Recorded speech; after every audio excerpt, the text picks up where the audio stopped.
પાઠ નંબર 1 વનસ્પતિમાં પોષણ. તો આપણે 6થા ધોરણમાં ભણ્યા અને 7મા ધોરણમાં ભણ્યા. તો ધોરણ 6માં જે આપણે પાઠ આવતો એમાં આપણે પ્રાણીઓના ખોરાક વિશે ભણ્યા. શેના વિશે ભણ્યા હતા ધોરણ 6માં? પ્રાણીઓના ખોરાક વિશે ભણ્યા હતા કે ભાઈ 3 પ્રકારના પ્રાણીઓ હોય. એક તૃણાહારી, એક માંસાહારી અને એક મિશ્રાહારી. તૃણાહારી કોને કહેવાય? બરાબર. તો તૃણાહારીની વ્યાખ્યા 6થામાં તમારે આવતી કે ન આવતી? હે બોલો બોલો, હું સમજાવું. આવતી ને? બરાબર. તો તૃણાહારી કોને કહેવાય? તો કે જે પ્રાણીઓ ઘાસ ખાતા હોય. શું ખાતા હોય? તેને તૃણાહારી પ્રાણી કહેવાય. પછી બીજું આવતું માંસાહારી. બીજા પ્રાણી આવતા માંસાહારી. તો માંસાહારી એટલે નામ જ એવું છે, માંસાહારી. માંસ આહાર, માંસનો આહાર હોય, જેનો ખોરાક શું હોય? માંસ હોય. તો જે પ્રાણીઓ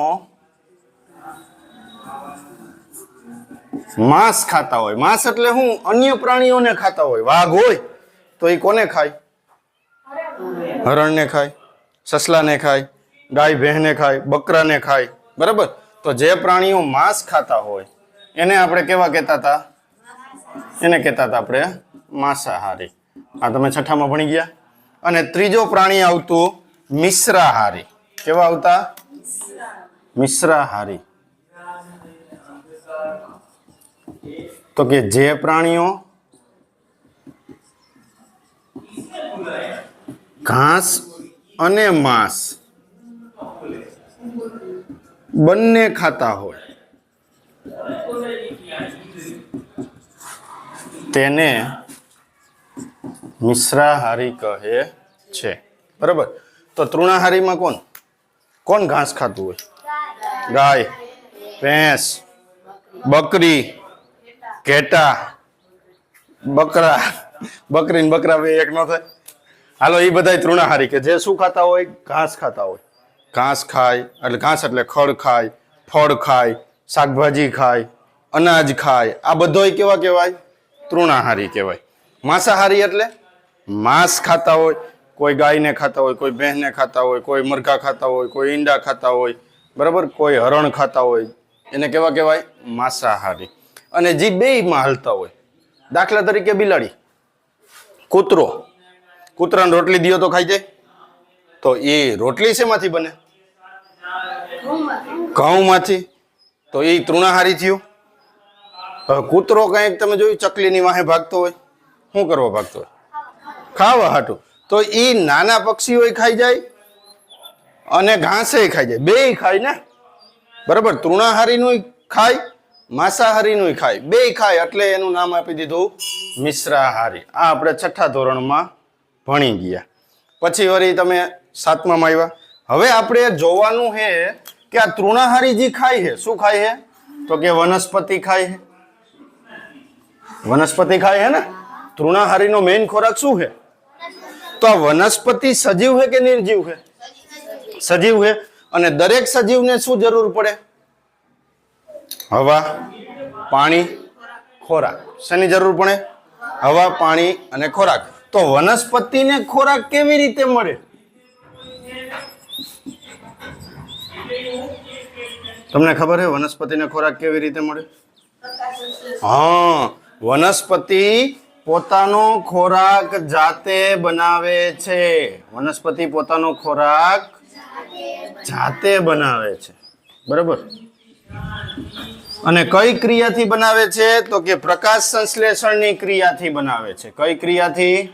પ્રકાશ સંશ્લેષણની ક્રિયાથી. તો આપણે આ પાઠમાં વનસ્પતિ પોતાનો ખોરાક કેવી રીતે બનાવે, બરાબર, વનસ્પતિ પોષણ કેવી રીતે મળવે, એના વિશે ભણવાનું છે.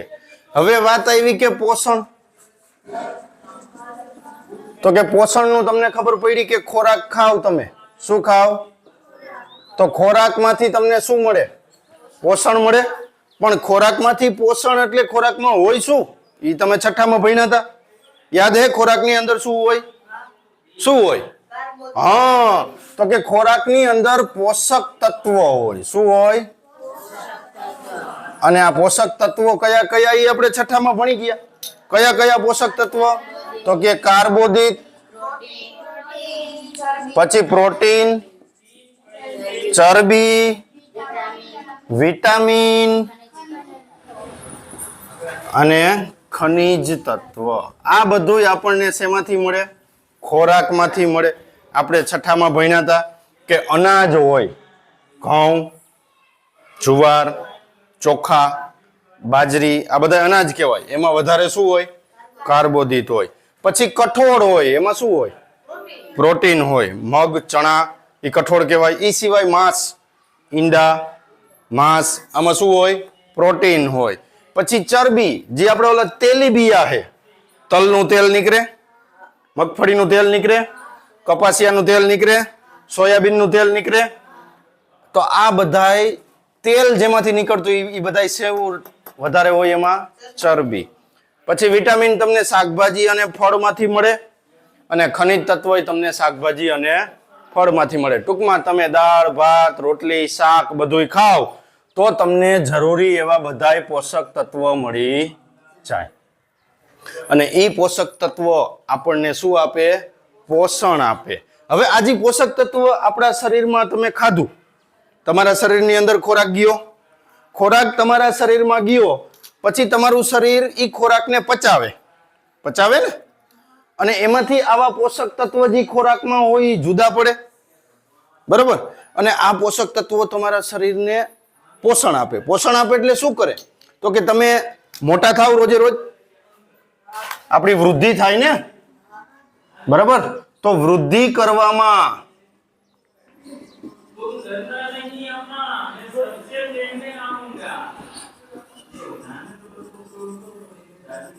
આ જે પોષક તત્વો તમે લીધા એ ક્યાં વપરાય? વૃદ્ધિ માટે વપરાય. તમારું શરીર મોટું થાય, બરાબર?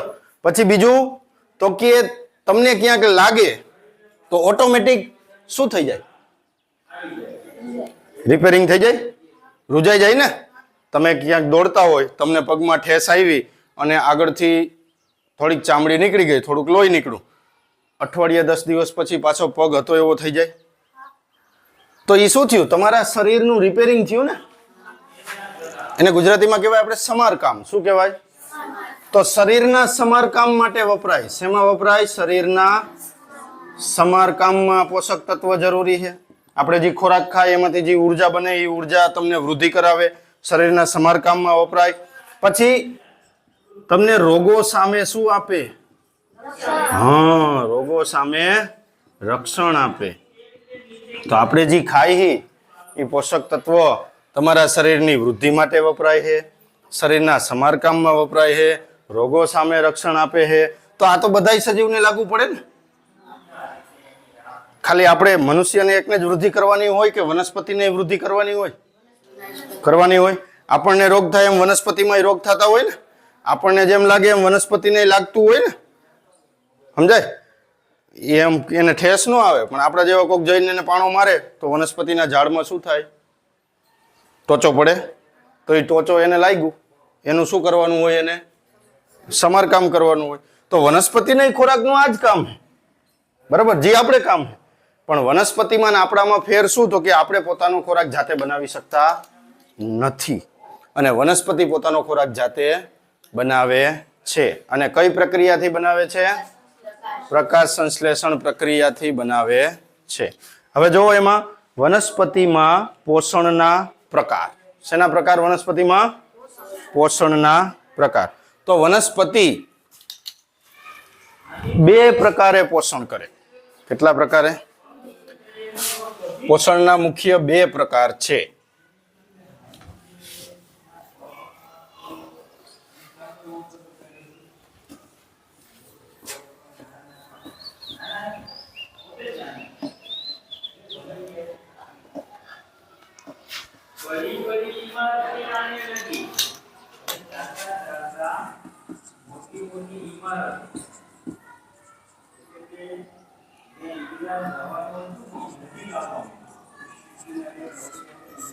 પોષણના પ્રકાર. તો વનસ્પતિમાં પોષણના બે પ્રકાર છે, બરાબર? કેટલા પ્રકાર છે? બે પ્રકાર. હવે પોષણના બે પ્રકાર છે. એક છે સ્વાવલંબી પોષણ. કેવું પોષણ? સ્વાવલંબી પોષણ. પોષણના બે પ્રકાર છે. એમાં એક છે સ્વાવલંબી પોષણ અને બીજું છે પરાવલંબી પોષણ. કેવું પોષણ? પરાવલંબી પોષણ. હવે બે પ્રકાર થયા પોષણના, સ્વાવલંબી, પરાવલંબી. હવે નામ વાંચો. સ્વાવ, સ્વાધ્યાય પોથી એવું વાંચ્યું? કઈ વાંચ્યું તમે સ્વાધ્યાય પોથી? સ્વાધ્યાય પોથીનો મતલબ શું થાય? સ્વ એટલે પોતે, બરાબર, અને પર એટલે બીજા ઉપર આધાર રાખે ઈ. તો સ્વાવલંબી પોષણ એટલે એનો મતલબ ઈ પોતાનો ખોરાક જાતે બનાવશે અને પરાવલંબીનો મતલબ ઈ ખોરાક માટે બીજા ઉપર આધાર રાખશે. તો વનસ્પતિ કેવી કહેવાય? સ્વાવલંબી કહેવાય ને? હે, બરોબર ને? વનસ્પતિ કેવી કહેવાય? સ્વાવલંબી કહેવાય. તો હવે એમાં અને આપણે કેવા કહેવાય? ગાય, ભેંસ, ચીતો, દીપડો પરાવલંબી ને? એ બધા કેવા? પરાવલંબી. કેમ કે પોતાનો ખોરાક જાતે બનાવતા નથી. તો આ પોષણના બે પ્રકાર, સ્વાવલંબી પોષણ, પરાવલંબી પોષણ. અને એની પહેલા પોષણ એટલે શું? આપણે પોષણના પ્રકાર જોયા, તો પોષણ એટલે શું? સજીવો દ્વારા ખોરાક ગ્રહણ કરવાની અને તેનો ઉપયોગ કરવાની ક્રિયાને પોષણ કહે છે. તો પોષણની વ્યાખ્યા આવી રીતે લખાય: સજીવો દ્વારા ખોરાક ગ્રહણ કરવાની અને શરીર દ્વારા તેને ઉપયોગમાં લેવાની ક્રિયાને પોષણ કહે છે. એટલે પોષણની અંદર ખોરાકને ખાવાનો અને ખાધા પછી એ જે ખોરાક તમે ખાધો એને શરીરના કામોમાં ઉપયોગ કરવાનો, શક્તિ મેળવવાની, વૃદ્ધિ કરવાની, સમારકામ કરવાનું, રોગો સામે રક્ષણ આપવાનું, બરાબર? આ ક્રિયાને શું કહેવાય? પોષણ કહે છે. સજીવો દ્વારા ખોરાક ગ્રહણ કરવાની અને તેને શરીરમાં ઉપયોગ લેવાની ક્રિયાને પોષણ કહે છે. અને પોષણના કેટલા પ્રકાર છે? બે. કેટલા પ્રકાર છે? બે. કયા કયા? સ્વાવલંબી પોષણ, પરાવલંબી પોષણ. તો હવે એમાં સ્વાવલંબી પોષણ એટલે શું? સ્વાવલંબી એટલે પોતે પોતાનો ખોરાક જાતે બનાવે છે.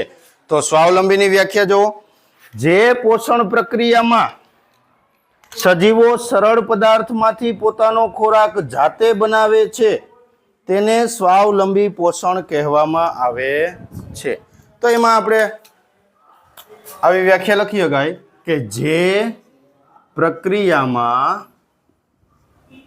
સજીવો પોતાનો ખોરાક જાતે બનાવે છે તેને સ્વાવલંબી પોષણ કહે છે. હવે આ જાતે બનાવે છે ને, આના ઉપરથી આપણે આ વ્યાખ્યા બનાવી, બરાબર? પણ આ જાતે બનાવતા નથી. આ શું કરે? બીજા ઉપર આધાર રાખે છે. તો આની વ્યાખ્યા આપણે એવી બનાવશું: જે પ્રક્રિયામાં સજીવો પોતાનો ખોરાક જાતે બનાવતા નથી પરંતુ વનસ્પતિ કે અન્ય પ્રાણી પર આધાર રાખે છે તેને પરાવલંબી પોષણ કહે છે. બરાબર? તો આપણે અહીંયા બનાવી: જે પ્રક્રિયામાં સજીવો પોતાનો ખોરાક જાતે બનાવતા અથવા બનાવી શકતા નથી પરંતુ વનસ્પતિ અથવા અન્ય પ્રાણી પર આધાર રાખે છે, જેને પરાવલંબી પોષણ કહે છે. બરાબર. જે પ્રક્રિયામાં સજીવો પોતાનો ખોરાક જાતે બનાવતા નથી પરંતુ અન્ય પ્રાણી કે વનસ્પતિ પર આધાર રાખે છે તેને પરાવલંબી પોષણ કહે છે. તો હવે સ્વાવલંબી પોષણમાં કોણ આવશે? આના ઉદાહરણ શું? હા, વનસ્પતિ. અને પરાવલંબી પોષણમાં ઉદાહરણ શું? હાલો, એક તો મનુષ્ય. હા, એવી રીતે નોખા નોખા આપણે લખી ગાય, ભેંસ, તો કેટલાય પ્રાણીનું લિસ્ટ થાય ને. ખાલી આપણે શું લખી દેવાનું? મનુષ્ય અને પ્રાણીઓ. એમાં પછી બધાય પ્રાણી આવી જાય. ગાય ભેંસે આવી જાય, ચકલા કબૂતરે આવી જાય અને સિંહ વાઘે આવી જાય. બરાબર. તો પોષણના બે પ્રકાર, સ્વાવલંબી, પરાવલંબી. સ્વાવલંબીની વ્યાખ્યા તો કે જે પ્રક્રિયામાં સજીવો પોતાનો ખોરાક જાતે બનાવે તેને સ્વાવલંબી પોષણ કહેવાય. અને પરાવલંબીની વ્યાખ્યા તો કે જે પ્રક્રિયામાં સજીવો પોતાનો ખોરાક જાતે બનાવતા નથી પરંતુ વનસ્પતિ કે અન્ય પ્રાણી પર આધાર રાખે છે તેને પરાવલંબી પોષણ કહે છે. સ્વાવલંબીનું ઉદાહરણ તો કે વનસ્પતિ, પરાવલંબીનું ઉદાહરણ તો કે મનુષ્ય અને પ્રાણીઓ. હવે મેઇન ઉર્જા કોણ બનાવે ખબર? વનસ્પતિ. કોણ બનાવે? જો આ પૂરું થઈ ગયું, સ્વાવલંબી પરાવલંબી પોષણ પૂરું થઈ ગયું. બરાબર. અહીંયા એક પ્રશ્ન થયો, એક પ્રશ્ન લખવાનો ઘરેથી હોમવર્કમાં. પોષણ એટલે શું? પોષણના પ્રકારો સમજાવો. કેવો પ્રશ્ન લખવાનો? પોષણ એટલે શું? પોષણના પ્રકારો સમજાવો. તો પોષણ એટલે શું નો જવાબ આ થઈ ગયો. સજીવો દ્વારા ખોરાક ગ્રહણ કરવાની અને તેનો શરીરમાં ઉપયોગ કરવાની ક્રિયાને પોષણ કહે છે. અને આ પોષણના પ્રકાર થઈ ગયા. બરાબર. તો એમાં સ્વાવલંબી, એના વિશે બધું.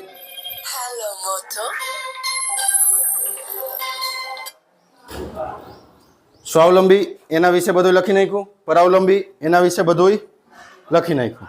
બરાબર. થઈ ગઈ વાત પૂરી. હવે વનસ્પતિ છે ને, વનસ્પતિ ઈ ખોરાક જાતે બનાવે, પોતે ઉર્જા બનાવે. શું બનાવે? પોતે. અને કેમાંથી બનાવે? તો કે સૂર્યમાંથી. પ્રકાશ સંશ્લેષણ શેમાંથી થાય? તો વનસ્પતિએ સૂર્યમાંથી ઉર્જા લીધી. કોને લીધી? વનસ્પતિએ. ઈ ઉર્જા વનસ્પતિમાંથી મનુષ્યમાં આવે અને કેમાં આવે? પ્રાણીઓમાં આવે. પણ કેવા પ્રાણીઓ? તો કે અહીંયા ખાલી કોણ? તૃણાહારી. કોણ? ગાય, ભેંસ, હરણ. આ બધા ઘાસ ખાય ને, એટલે આ ઉર્જા સીધે સીધી આમાં લઈ લીધી પ્રાણીઓએ. અને હવે જે ઓલા માંસાહારી પ્રાણી રહ્યા એ શું કરે? આને ખાય ને. તો આમાં વનસ્પતિમાંથી ઉર્જા તૃણાહારીમાં આવી. તૃણાહારીને કોણ ખાય? તો કે માંસાહારી. કોણ? તો કે સિંહ, વાઘ, દીપડો. આવા તો કેટલાય છે ને. બરાબર. આ બધા તૃણાહારી પ્રાણીઓને ખાય. એટલે ઈ ઉર્જા આ કેમાં આવી? માંસાહારીમાં આવી. કેમાં આવી? આવી રીતે પૃથ્વી પરના દરેક સજીવ કેમાંથી ઉર્જા મેળવે છે? વનસ્પતિમાંથી. કોઈ વનસ્પતિને સીધી ખાય, કોઈ વનસ્પતિને ખાતા હોય એવા પ્રાણીઓને ખાય. સમજી ગયા? તો આપણે પ્રત્યક્ષ કે પરોક્ષ રીતે ખોરાક માટે કોના ઉપર આધાર રાખી? વનસ્પતિ ઉપર આધાર રાખી છીએ. રેડી? ખબર પડી વાત? બરાબર. અને વનસ્પતિ ક્યાંથી ખોરાક લે છે? ઉર્જા સૂર્યમાંથી બનાવે છે. એ કેવી રીતે બનાવે એ આપણે આ પાઠમાં આગળ ભણવાનું છે. આજ માટે આટલું. આ પ્રશ્ન એક લખી નાખો.